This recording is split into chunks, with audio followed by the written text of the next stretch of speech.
এই চান্দিনার মাটিতে ধানের বীজ বপন করেছিলেন ৭৯ সালে ডক্টর রেদওয়ান আহমেদ স্যার এবং এই চান্দিনার নেতৃত্ব দিয়েছেন দীর্ঘ ৪৭ বছর ডক্টর রেদওয়ান আহমেদ স্যার। চান্দিনার উন্নয়নের রূপকার এবং চান্দিনার উন্নয়নের সিংহভাগ কাজে ডক্টর রেদওয়ান আহমেদ স্যার করেছে।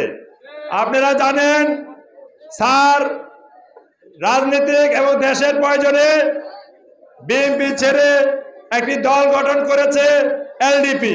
আজকে সেই দলের মহাসচিব যারা আজকে চান্দিনাতে বিএনপির নেতৃত্ব দিচ্ছে, আপনারা জানেন চান্দিনা তাদের কোনো অবদান নেই, কোনো রাস্তাঘাট, স্কুল, পোল, ব্রিজ, কালভার্ট তাদের পিতা বা তারা যারা আজকে নেতৃত্ব দিচ্ছে তারা কেউ তৈরি করে নাই, এমনকি একটি বক্তব্য তৈরি করেনি।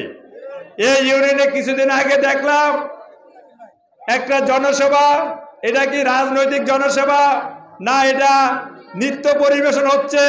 হ্যাঁ, প্রধান অতিথি বিশেষ অতিথি সব পিছনে সামনে যাইয়া ড্যান্স মারতেছে। ওই যে ওষুধ বেছে না গ্রামে, আগে ওষুধ বেচতো নাচতে নাচা, সেইভাবে এক বক্তা বক্তব্য রাখতেছে। এবং এইসব বক্তাদেরকে অনুরোধ করব আমি রাজনৈতিক ভাষা যে ভদ্রভাবে স্বাধীনতাভাবে কথা বলুন। কারণ আপনারা দেখেছেন ২০১৪ সালে যখন স্যার জুটে গিয়েছিলেন এই চান্দিনাতে আমাকে উপজেলা নির্বাচনে ২০ দলীয় প্রার্থী করেছিলেন। ঠিক মনে আছে কিনা আপনাদের? ১৪ সালে টেলিফোন মার্কা এবং ১৮ সালে স্যার যখন এই জাতীয় সংসদ নির্বাচনে অংশগ্রহণ করেছিলেন ২০ দলীয় জোট থেকে, এই স্যারে ধানের ছড়া নিয়ে এসেছিলেন। ধানের ছড়া নিয়ে আসে নাই ১৮ সালে? অথচ এই গুটি কয়েকজন, গোটা ৫০ হবে না, ১৮ সালে তারা কিন্তু আমাদের সাথে আসে নাই। আপনারা জানেন চান্দিনা রেদওয়ান আহমেদ বিশ্ববিদ্যালয় কলেজে তখনকার সময় বর্তমান মহাসচিব জনাব ফখরুল ইসলাম আলমগীর সাহেব এসেছিলেন চান্দিনা রেদওয়ান আহমেদ কলেজ মাঠে, তাকে ডেকেছিলেন কিন্তু সে ওইখানে উপস্থিত হয় না। তাইলে সে কোন রাজনীতি করে, এরা কোন রাজনীতি করে এটা আমরা জানি না।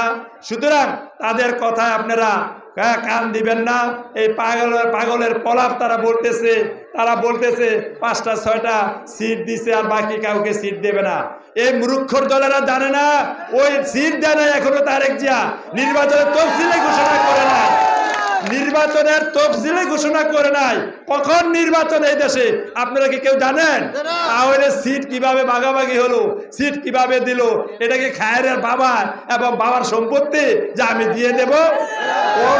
খায়েরকে উদ্দেশ্য করে বলে আমি তোমার কথা স্বাধীনতাভাবে ভদ্রভাবে বলো, তুমি নাকি শিক্ষকতা করো, তাহলে এখনই দেশের কোন নির্বাচনে হাওয়া বসে নাই, এখনই সিট ভাগাভাগি হয়ে গেছে। সে সম্পূর্ণভাবে মিথ্যা কথা বলে। কারণ আমরা জানি যতটুকু চান্দিনার বিএনপির সভাপতি সে ঘুমাইয়া গেছে, তাকে জাগানোর জন্য সে আইয়া মঞ্চে কিছু নাচ গান করে এই খায়ের সাহেব।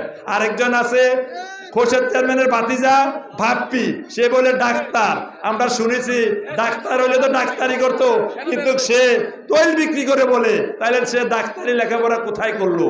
আমি অনুরোধ করবো আপনারা তাদের এই কথায় কান দেবেন না। আপনারা সবাই মিডিয়া, পত্র পত্রিকা, এই যে আজকের সাংবাদিক ভাইয়েরা আছে তারাই লিখতেছে কারা সমমনা দল হিসাবে কোথায় কে নমিনেশন পাবে। সুতরাং আপনাদেরকে অনুরোধ করব তাদের কথায় কোনোভাবে কান দেবেন না।